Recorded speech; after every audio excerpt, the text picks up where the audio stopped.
buying a home in Atlanta, Georgia, here are 7 home buying hacks you should know about. The first home buying hack that you should know about if you're buying a home in Atlanta is that if you close in the beginning of the month, you'll have more time until you have your first mortgage payment due. Here in Georgia, and maybe in many other states, when you close on a mortgage, you have until the end of the month and an additional month before your first mortgage payment is due.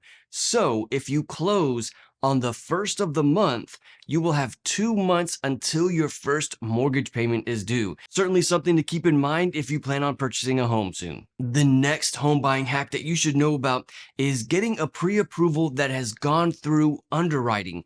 Key word there is the underwriting part.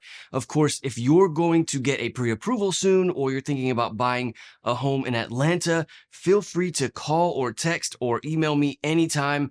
Thank you so much to everyone who has reached out. I'm more than happy to help. But again, if you're thinking about getting a pre-approval, you want to make sure that that lender is going to run your pre-approval through underwriting. This is a very big difference between the people who only have a pre-approval that has not gone through underwriting. If there are multiple offers on a home, you want to make sure that your offer stands out from the competition. And one of the best ways to do that is to have your pre-approval having gone through underwriting. It's like having a pre-approval that's one step farther than the other pre-approvals. It's like making sure that you can get a loan and showing the seller of the home that you are very confident that you can get that loan because it's already gone through the underwriter. The next home buying hack is looking at houses that have long days on market. So what we've been seeing for the last few months here in Metro Atlanta is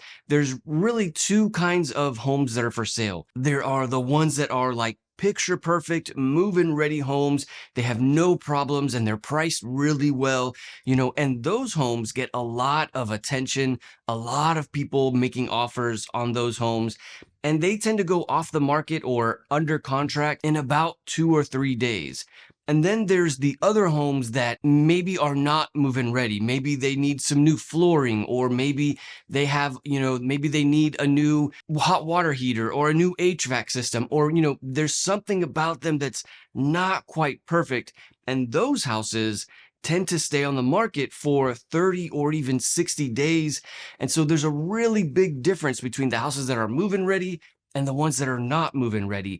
And when you're making offers on the houses that are not move-in ready, that have 30 or 60 days on market, you're much more likely to get a better deal for that home. For the houses that are brand new to the market, the seller is expecting to get about the list price for their home. But for a home that's been on the market for 30 or 60 days, it's far more likely that you can get into that home for less than the list price. So certainly something to consider. Looking at homes that have been on the market for a while will certainly get you a deal if you are planning on purchasing a home anytime soon. Okay, this next home buying hack is for the people who are considering purchasing a home in Atlanta who don't live in the state of Georgia. Sometimes it can be kind of difficult to get to Atlanta to look at homes in person. If you're needing to move to Atlanta soon and you're house hunting here in Atlanta, but you're not here physically, it can be kind of difficult to do the house hunting. One thing that we do is we do virtual showings for the people who live out of state. So we can come up with a list of homes that you're interested in, and then while you're at home in whatever other state you are in, we can do the virtual tours. So I'll take that list of homes and I'll go to each home, and then I'll call you, whether it's FaceTime or Zoom or whatever video call platform. And then that way we can do like a video tour of the home, and you don't have to come all the way to Metro Atlanta to be able to see that home in person. And one reason why that's such a big help for house hunting is that means that you can see the home much faster. For these homes that are going off the market in 2 or 3 days, sometimes it can be difficult to make it all the way to Metro Atlanta to see the home in person. So if we do the virtual tour or the video tour, we can get on top of that home and see that home right away as soon as it comes on the market. And that way we can kind of get ahead of the competition a little bit. So that is certainly a really big help for people who are house hunting from out of state. And then this next home buying hack, again, kind of falls in line with the virtual tours. Something to keep in mind that when you go under contract here in Georgia, usually the first week or so is the inspection period. During this time, you'll have a home inspector come out to the home, make sure that all of the systems and all of the components of the home are up to code and up to date. And so during that inspection period, it's very important to note that you can terminate that purchase contract for any reason at all. You really don't even have to have a reason to be able to terminate the contract during the inspection period. So what many people will do is they will see the home online and then we'll do virtual tours or video tours. And then when we determine that that's the one and we submit an offer and go under contract, then they will come to Metro Atlanta to see the home in person during that inspection period. And of course, if they don't like the home, if there's something that we kind of missed for some reason in the pictures or the videos, you can terminate that contract during the inspection period. So again, a really big help for making sure that we get ahead of the competition and helping out with the home buying process. This next home buying hack has to do with being able to sell a home and buy a home at the same time. For many people, selling their current residence and then buying a home is really difficult, and the timing of it can be difficult. Do you sell your home first and then try to purchase a home, or do you try to purchase the home first and then try to sell your home and then potentially carry two mortgages? It can be kind of difficult to time those two things. So one thing that we can do to alleviate that problem is include a home sale contingency in the home that you're buying. So this contingency protects you in case your home doesn't sell. With this method, you could sell your home that you're living in and buy the home that you want to move into at the same time.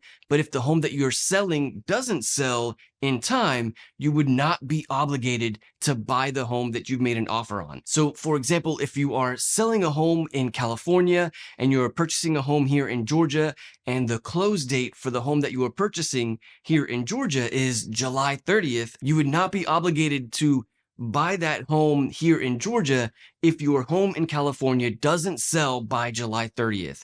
Not only would you be able to terminate the contract, but you would also be able to keep your earnest money deposit if this happens. So this home sale contingency really helps out with trying to time those two things and kind of alleviates the stress of home buying and home selling at the same time. Okay, this next home buying hack is something that many real estate agents here in Georgia don't really realize, and that is that come closing day, if for some reason your lender or the closing attorney is not ready to close, the buyer has the right to extend the closing day by 8 days. Now, this is only if there's a problem with your lender or if there's a problem with the closing attorney, but that happens to be something that is kind of common. Every once in a while, the lender doesn't have all of their documents in a row, or they might be asking you for some kind of additional documents. And if that's the case, the buyer can extend the closing day by 8 days without asking for consent from the seller. So for the most part, when we try to make amendments to a contract, the buyer and the seller have to be in agreement of the amendment of the contract. But with the extension of the closing day, the seller does not have to be in agreement, or the seller does not have to give consent for that extension. And it really is a lifesaver for many people who kind of run into problems with their lender. Again, they may be asking for additional documents or whatever it might be, but this 8-day unilateral extension helps out a lot when it comes to making sure that we get the timing right for the closing. It can certainly be a lot to think about when you're buying a home here in Metro Atlanta. If you're thinking about buying a home, I have a video that is about the very first place that you should start. Check out this video. I'll see you there.